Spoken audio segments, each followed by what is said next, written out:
production ale ni mi fa production na je mali kono ani mali ko ka anga foli be gata ka aw bela jole yoro fo aw sigoro la ama fo ka ko bisimna tuni ako émission mandi keneka no fa ci une star no de fa nyana ale jam gagne si kunto dore ame wili ame sanga staru ma ka aw la kuna fonia uluka actualité ko aywa an fleli wa robi an willa an sera nga bele werema ale te mo dogolo bi mali musique konnala atoro ko ba otike ka baba otike atoro bi pamaro atoro bi mali be dadi anga pamaro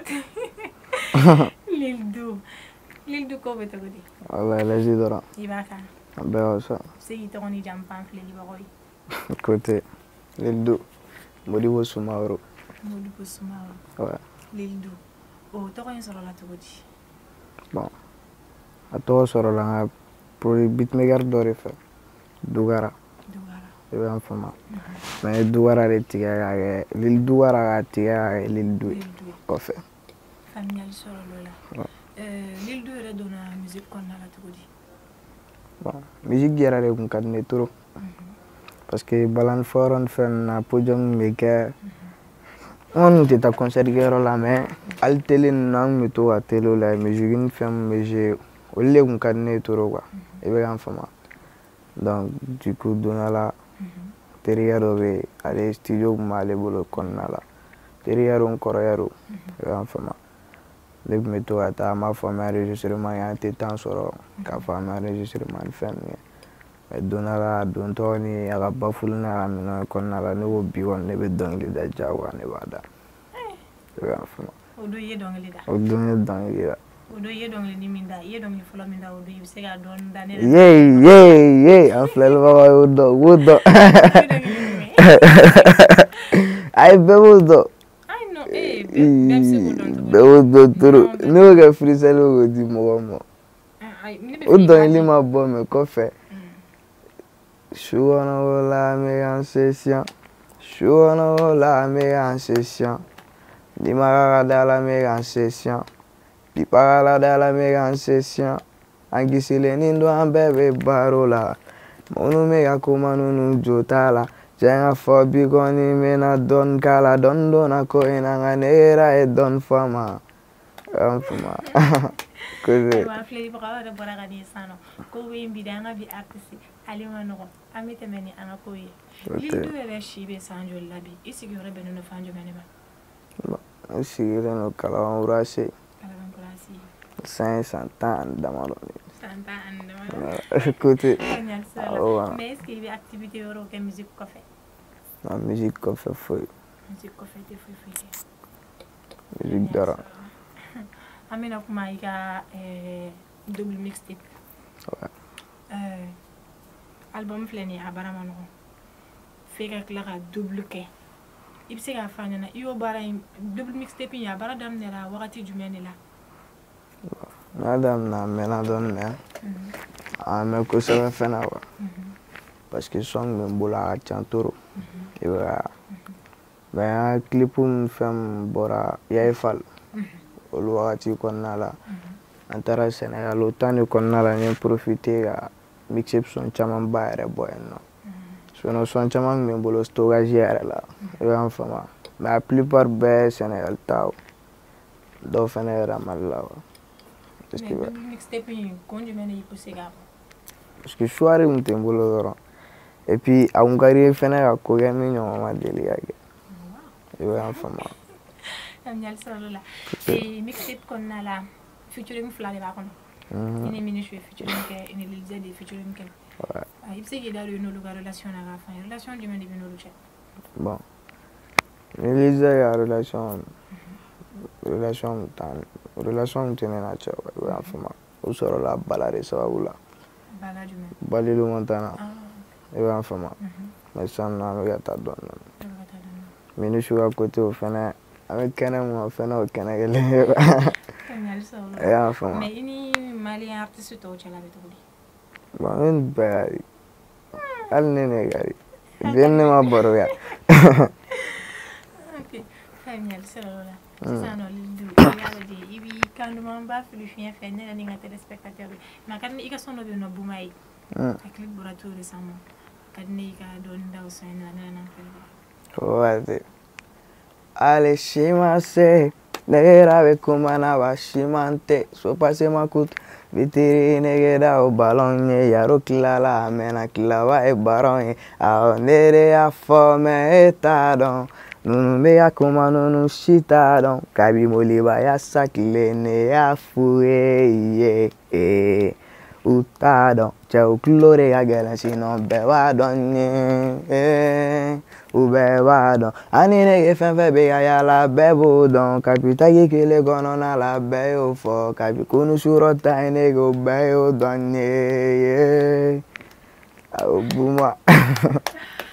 ambe buma Lil Du ana le do ñoo mbolo bi émission to koy Fashion Star amete mena koy Lil Du ame domine ko bi projet du monde bi bolo ba projet chama ba be mbolo ina fa juman juma concert o ben kono mi fe ya fen wura badde ne be sena wa mais en fait na une surprise la mori ka Bollywood to te ya mori kada wa donc a projet ntu akonna la wa côté mais Lil Du era inspiration sur to body sigile sane inspiration sora avena fambere ay inspiration du mene sola ne inspiration bere sora ça complet ne te donne studio da fe ou bien ne te boire de connaître ma inspiration tata ne ma donne sora la li sigile shi la e donne sora fona sora mani yo wa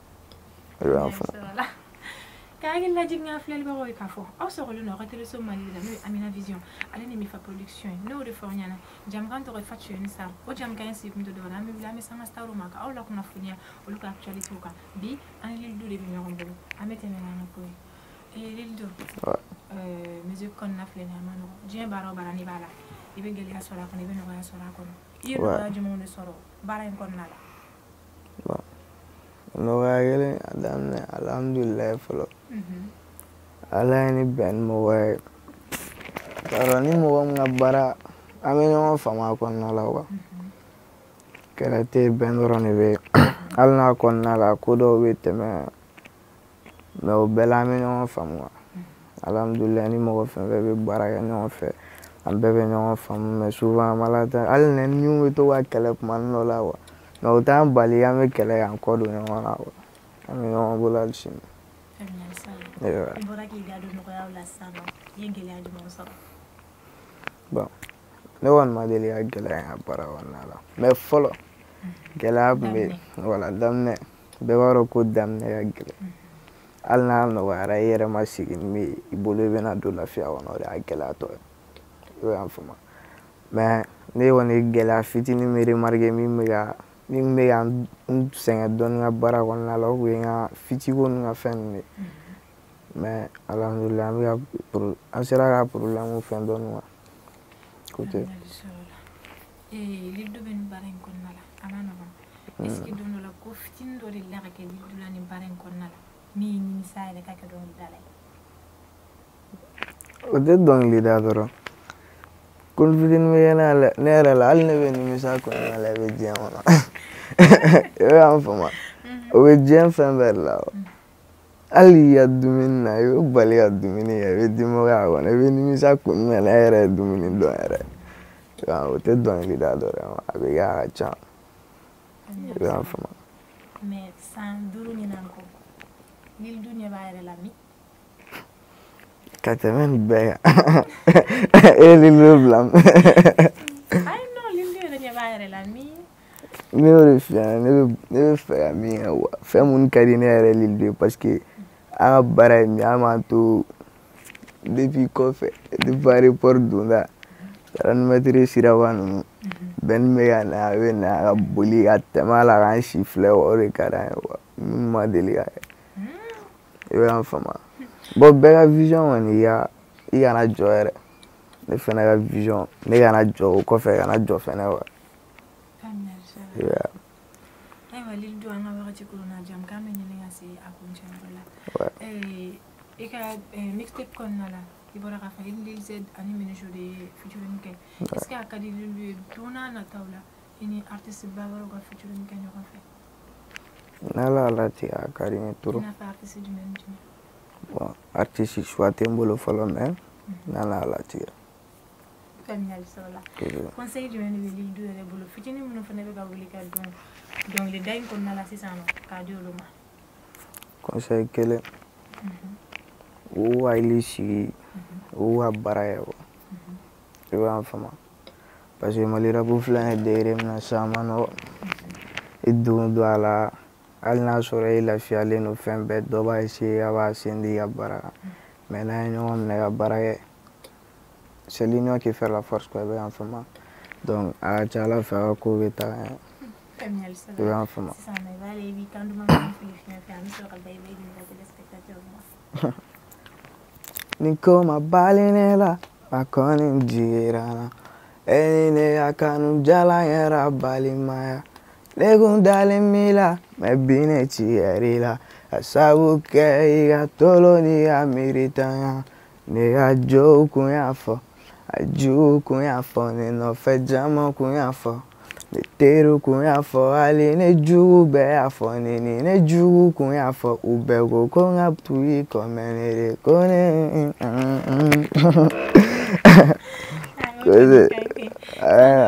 kumakan laban jumɛn de b'i bolo ni jamukan in kɔnɔna la ka lase an filɛlibagaw ma ani ka fanu ma. an filɛlibagaw m'u bɛɛ lajɛlen fo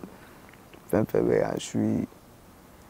an fanu fɛn fɛn b'a la ko Lildu wa i b'a faamu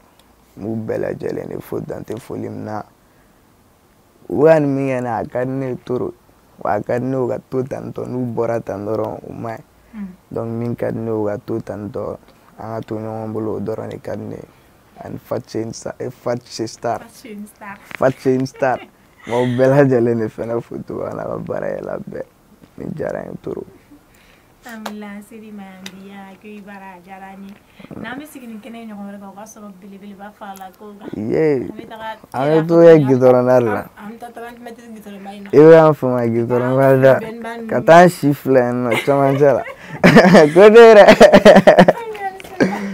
ayiwa an filɛlibagaw nin de tun y'aw ɲɛ ni aw tulo garisɛgɛ ye bi Lildu an n'ale de tun bɛ ɲɔgɔn bolo ni Masa Rahamani m'an ka jɔnya jɔ an na aw ni ne an na ɲɔgɔn sɔrɔ diɲɛ wagati wɛrɛ nin kɛnɛ kelen in kan aw bye bye. All right.